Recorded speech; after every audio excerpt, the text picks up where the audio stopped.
شیطان کی دعوت 4 چیزوں سے چلتی ہے: حکومت سے، طاقت سے، پیسے سے، عورت سے۔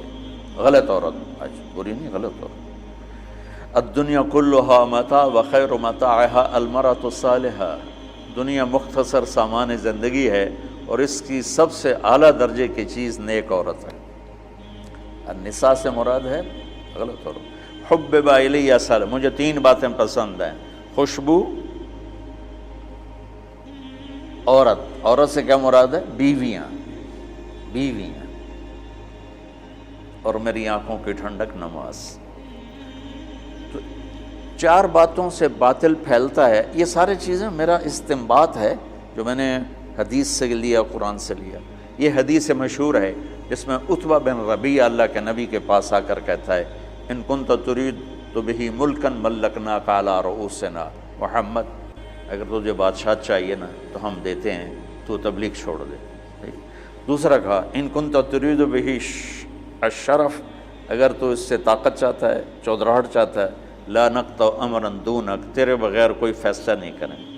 ان کنت ترید بہ مالا، تجھے پیسے چاہیے، جمعنا لک اموالنا حتی تکون اغنى قریش مالا، پیسہ چاہیے تو لے لو، جتنا لینا لے لو، سب سے مالدار بن جاؤ۔ ان کانا انما بک الباء، عورتیں چاہیے، فاختر ای نساء قریش فلنزوجک 10، ہم تیرے سامنے قریش کی لڑکیاں کھڑی کر دیتے ہیں، جتنوں سے کہے گا تیری شادی کر دیں گے۔ اس وقت تعداد تو مقرر نہیں تھی۔ یہ 4 باتیں عتبہ نے پیش کی، تو اس سے میں نے یہ استدلال کیا اور یہ استنباط کیا کہ ان 4 باتوں سے پہلے دعوت چلے گی، پھر یہ 4 باتیں کام دیں گی۔ اگر دعوت نہیں ہے تو یہ 4 باتیں حرکت میں ہی نہیں آئیں گی۔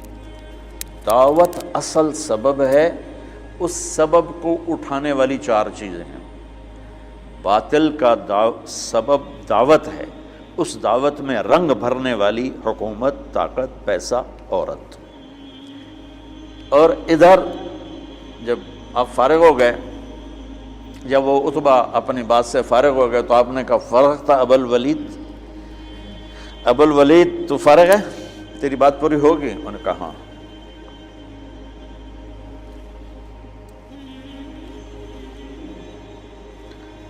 عتبہ ایسے بیٹھا ہوا تھا، ایسے یوں کر کے، دیکھ رہے ہو، اس طرح بیٹھا ہوا تھا۔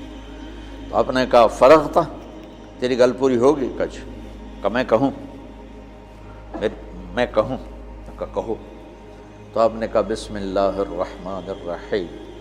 اب جب میرے نبی یہاں پہنچے کہ اگر نہیں مانتے تو عاد و سمود کی بجلیوں کے لیے تیار ہو جاؤ، ٹھیک؟ تو عتبہ، میں نے اس لیے پہلے بتایا، عتبہ یوں بیٹھا تھا،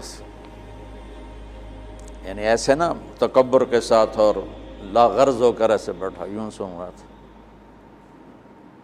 جب آپ نے کہا نا عاد و سمود کی بجلیوں کی کڑک کے لیے تیار ہو جاؤ، فَأَنذَرْتُكُمْ صَاعِقَةً مِثْلَ صَاعِقَةِ عَادٍ وَثَمُودَ،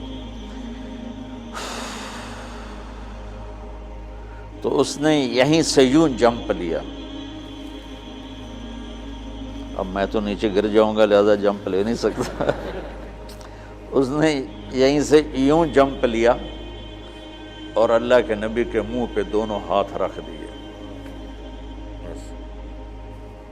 ناشدتک الرحم، کہ تجھے رشتوں کا واسطہ،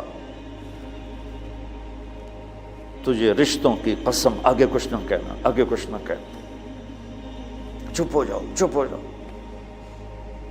اور ایسے کانپتا ہوا واپس آیا۔ ابو جہل کہنے لگا جیسے گیا تھا ویسے نہیں آ رہا، تو آ کر کہنے لگا: یا معشر قریش اطیعونی اليوم وعصونی فیما بعد، آج میری مان لو پھر کبھی نہ ماننا، اس آدمی کو چھوڑ دو، اگر یہ کامیاب ہو گیا تو یہ قریش ہے، اس کی عزت تمہاری عزت ہے، اور اگر غیروں نے اس کو مٹا دیا تو غیروں کے ذمے تم بچ جاؤ، وہ تمہیں عاد و سمود کی بجلیوں کی کڑک سے ڈرا رہا ہے، اور تمہیں پتہ ہے جب محمد بولتا ہے تو سچ بولتا ہے۔